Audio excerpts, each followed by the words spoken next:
They thought the dog was just for comfort, until the child made a subtle hand gesture, and the dog exposed the truth no one had dared to say aloud. The courtroom in Toledo, Ohio, felt too big for her. 8-year-old Tanya Ellison sat straight, in her chair, feet dangling above the floor, her hands wrapped tightly around the leash of her golden retriever, Milo. Her braids were freshly done, and her pink barrettes clicked softly whenever she moved her head. She didn't say much, didn't fidget, just sat there, still and watchful, almost too composed for a child sitting in a room full of strangers, waiting to speak about something no child should have to understand. Next to her, Milo didn't move either. He sat close, eyes half closed, his warm body pressed against her leg. Most people thought the dog was just there to calm her nerves, to help her feel safe in an intimidating space. And sure, that was partly true, but there was more to it. Much more. The judge, Mark Halberd, glanced down from the bench. He was in his 60s with thinning gray hair and glasses that constantly slipped down his nose. He'd seen a lot in his time: gang cases, family court nightmares, even high-profile trials.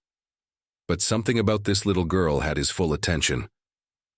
Maybe it was the quiet focus in her eyes. Maybe it was the dog. Or maybe it was the fact that nobody else in the courtroom, not even the defense attorney, could make her flinch. The room was full, not packed, but full enough for murmurs to rise every now and then when someone leaned in to whisper. On the left side sat the defendant, Russell Banning, a man in his late 40s with short hair, a pressed shirt, and hands folded too neatly in his lap.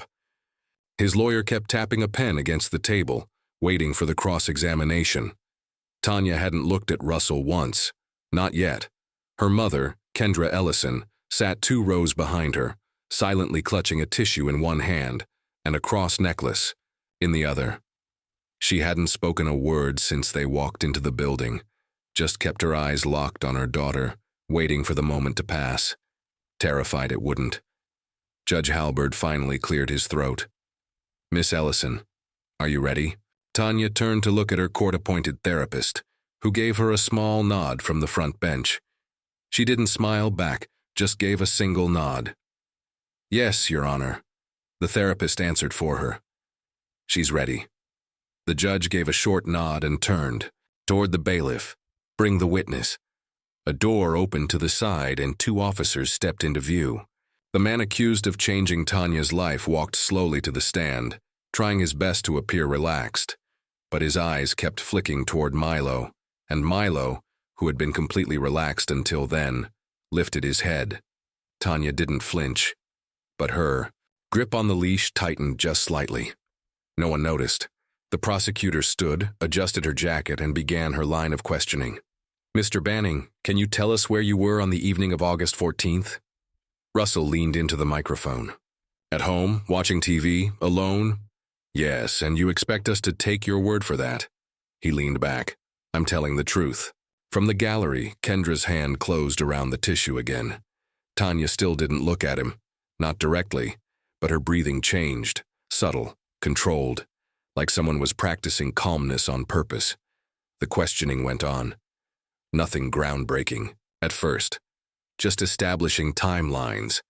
Then came the photos, the ones no one should ever have to show in court. Tanya lowered her eyes. Milo leaned closer into her. The room got quieter. Everyone could feel it. Not because of what was said, but because of what wasn't. Russell shifted in his seat. "She's making it up," he said, cutting off the prosecutor's next question. "That dog. He's just trained to react. This whole thing is a setup." That's when Tanya raised her hand slowly and placed it behind her back. 2 soft taps with her fingers. Almost nothing. Blink and you'd miss it. Milo's ears perked up, but no one in that room was ready for what he did next.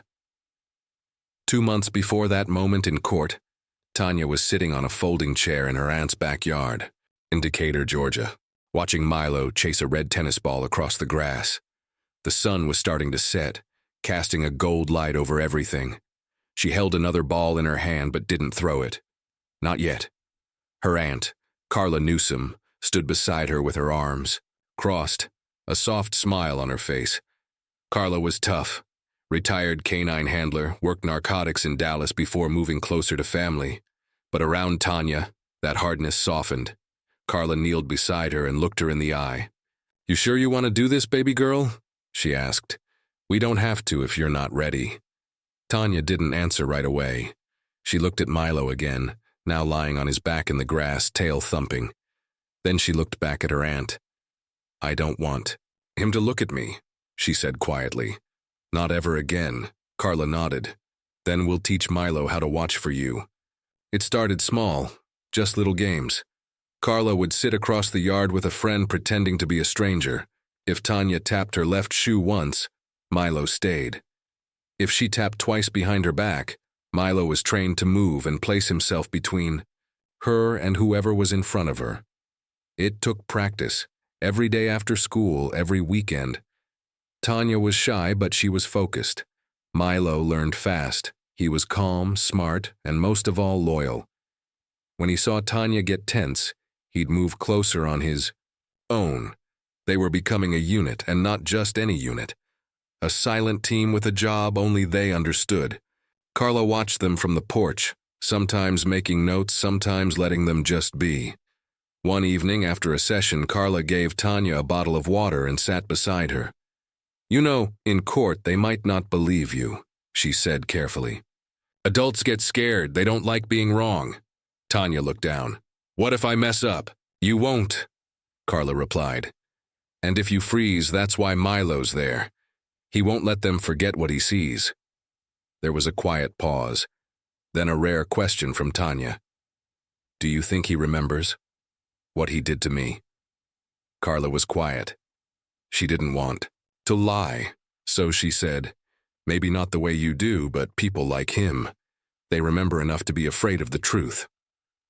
That night, Kendra came to pick Tanya up. Her eyes were tired, shoulders hunched. Carla pulled her aside before she could get back in the car. "She's stronger than she looks," Carla whispered. "But don't let her carry this alone. When the time comes, you look that man in the eye." Kendra nodded, but her lips trembled. Before they left, Tanya ran back and gave Carla a hug. "Thank you," she said into her shirt. Carla held her a moment longer than usual. The day before court, they did one last session. Carla wore an old hoodie and mirrored sunglasses, trying to simulate the courtroom. She even practiced a few intimidating phrases she imagined a lawyer might say. It wasn't perfect, but it helped. Tanya gave Milo the signal. Milo stood between her and Carla, still, alert, unshakable. Carla felt a lump rise in her throat. "Okay," she said, her voice lower than usual. "You're ready." But back in that courtroom, it was one thing to prepare, and another thing entirely to see it play out in real life. Back in that courtroom in Toledo, Tanya sat perfectly still. Milo, now alert, hadn't moved a muscle since she gave the double tap. His posture shifted from relaxed to protective, head up, chest forward, eyes locked on the man across the room. Russell Banning noticed. He leaned away slightly, gripping the edge of the witness stand. His expression tightened, but he tried to hide it behind a forced smile. Nobody smiled back. Not the jury, not the judge, not even his own attorney, who glanced at the dog with a worried twitch in his jaw. The prosecutor, Andrea Selden, cleared her throat and continued. "Mr. Banning, you've stated you were alone the night of August 14th. No witnesses, no phone calls, no texts. Is that still your testimony?" Russell shifted in his seat. "That's what I said, yes." Andrea stepped closer. "You also stated you've never met the minor in this case, isn't that correct?" His eyes flicked toward Tanya. "Correct. Never spoken to her?" "No, never visited her school." I said no. The room got quieter. Even the soft rustle of papers had stopped. All eyes were on Tanya now. She still hadn't looked up, but Milo hadn't taken his eyes off Russell, not once. Judge Halberd leaned slightly forward. Andrea turned to Tanya, her voice lowering. "Tanya, do you feel safe right now?" Tanya didn't speak. Instead, she reached down and touched Milo's back. He didn't move, but the growl was so low it almost sounded like a vibration, just enough to be heard, enough to break the silence. Russell blinked. "I want to be clear," Andrea said, keeping her voice calm. "That dog was trained specifically for her protection, with guidance from a certified canine handler. He's not reacting to nerves. He's reacting to behavior." The defense attorney, Gerald Lasky, shot to his feet. "Objection. This is speculative. The dog can't testify." Judge Halberd held up a hand. "Sit down, Mr. Lasky. You'll get your chance." Gerald sat, but he didn't look confident. Andrea walked to the bench and retrieved a small folder. "With the court's permission, I'd like to present a brief video recorded during Tanya's therapy sessions." "Granted," said the judge. The screen rolled down behind the witness stand. A video began to play. It showed Tanya in her aunt's backyard, calmly walking with Milo. Carla stood in the frame, acting out various situations. 1 tap, Milo remained beside her. 2 taps, he moved forward, his posture changing just like it had in court. When the video ended, there was a long pause. Then Judge Halberd looked directly at Russell. "I've presided over a lot of trials.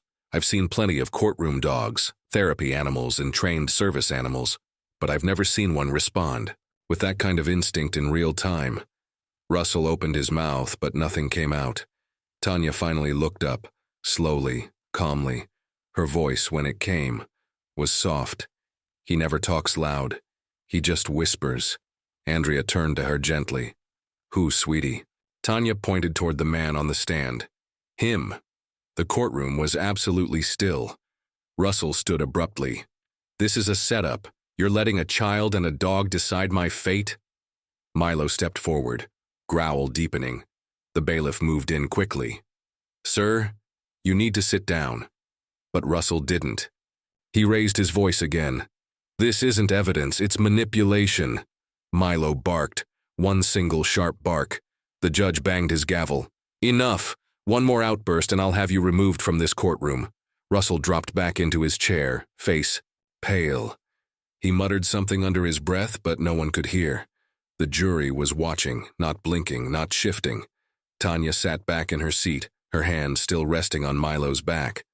She didn't say another word, but the truth was no longer hiding in testimony or legal jargon. Now it was right there in front of everyone's eyes. You could feel it now. The weight of the moment. It wasn't loud. It wasn't dramatic. It was still. Like the air in the courtroom had been sucked out all at once. Judge Halberd adjusted his glasses and glanced down at the bailiff.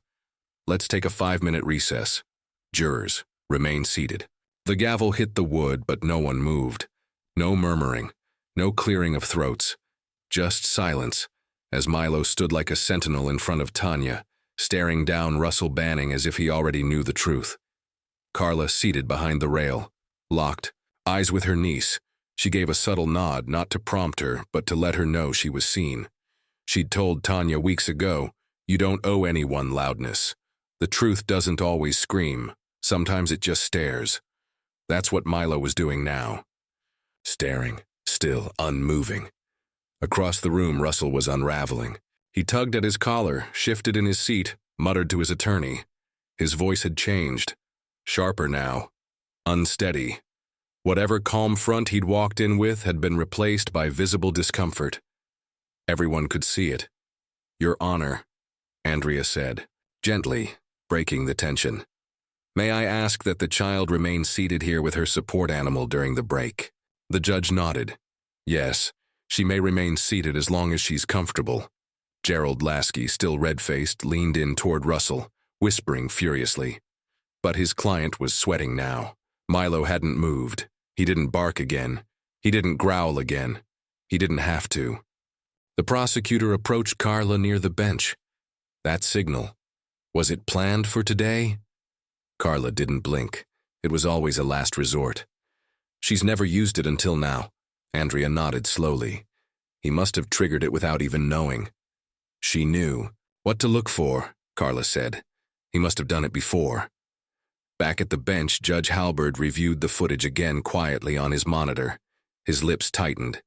He'd been on the bench long enough to know not all evidence fits neatly into paper or testimony.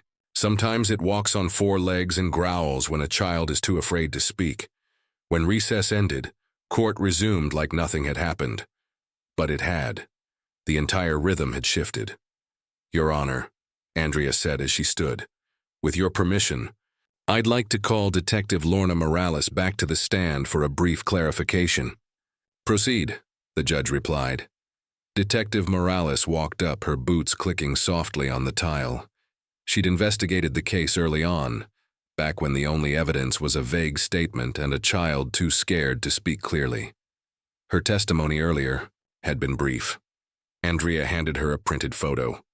"Detective, do you recognize this?" Morales looked down. It was a photo of Russell Banning at an elementary school field day. Tanya's school. He wasn't a staff member, he wasn't a parent, just a guest volunteer, arranged through a now-closed mentorship program. Was this man allowed unsupervised access to the children during the event? Andrea asked. "No," Morales said flatly. "He was not." "And was he found in a classroom alone with a student?" "Yes, Tanya Ellison." There it was. That was the moment Milo shifted again. His ears twitched. His body leaned forward just slightly. Protective again. Every juror's eyes followed. That subtle movement. Andrea turned to the jury. "You saw the video, you saw the training. You saw the dog's instinct. Now you see why." Russell stood up again. "This is a joke. This is emotional manipulation." The bailiff took a step forward. Judge Halberd raised his voice. "Mr. Banning, sit down.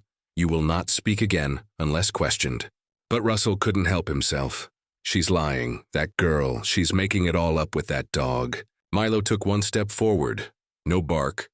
No growl. Just presence. And that's when something changed. One juror, an older woman in a blue sweater, took off her glasses and rubbed her temples. She glanced toward another juror, a younger man in his 30s. They exchanged a look. A real one, as if something had finally clicked into place.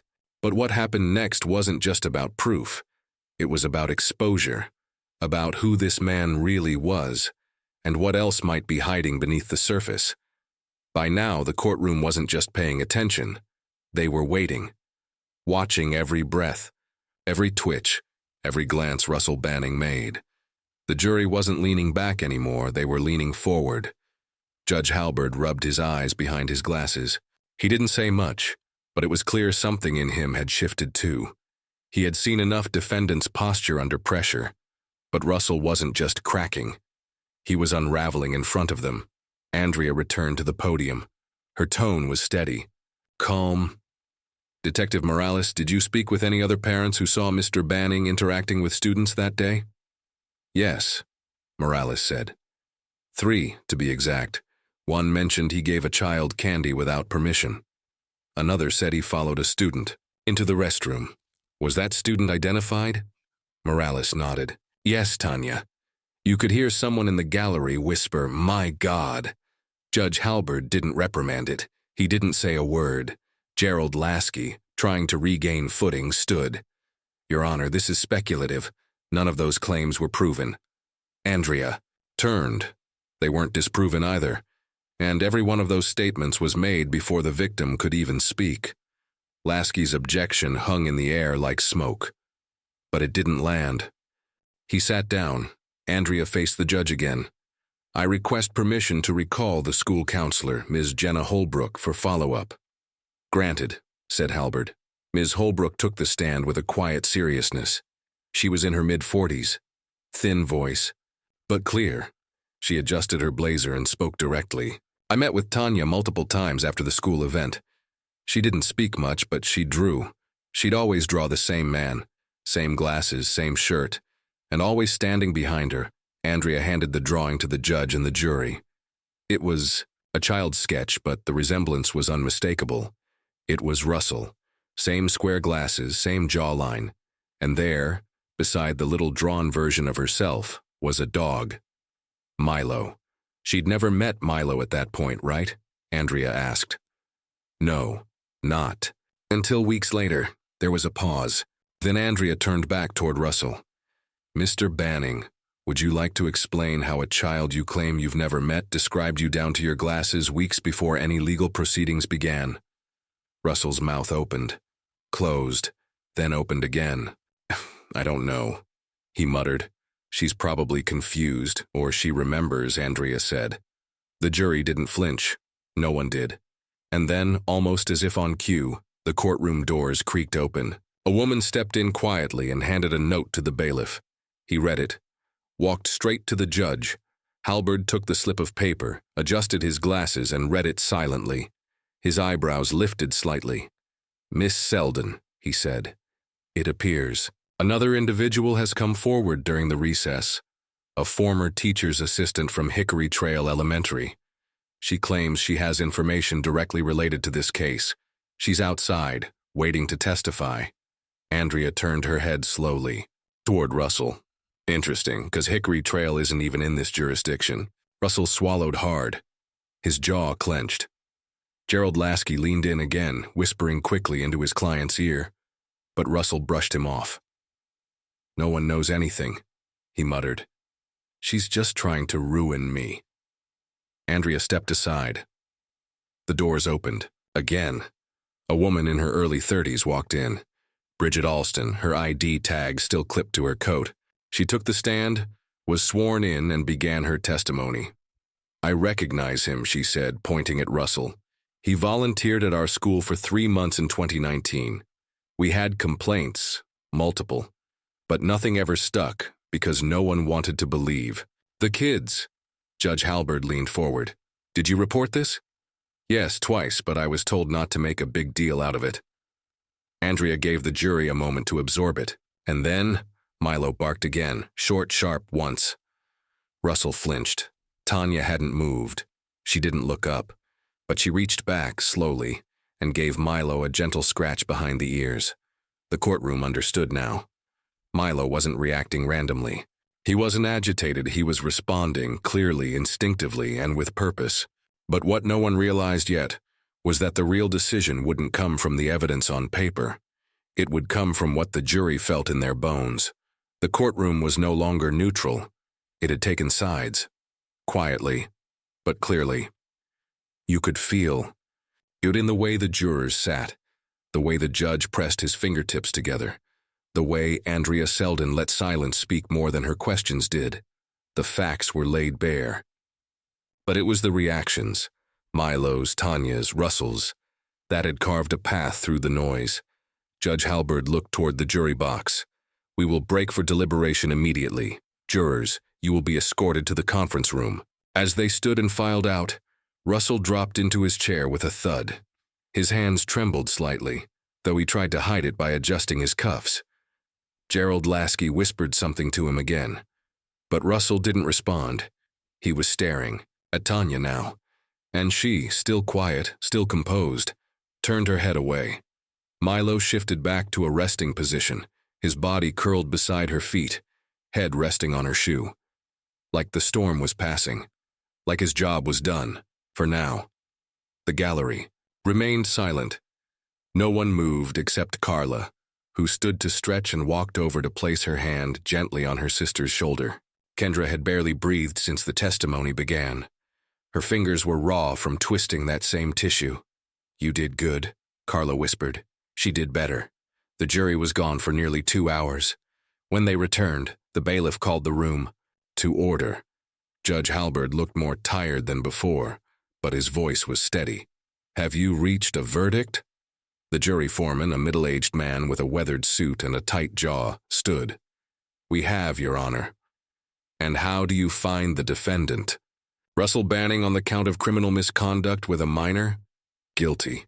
The word dropped like a stone. It echoed, not loudly but clearly enough for everyone to hear it without question.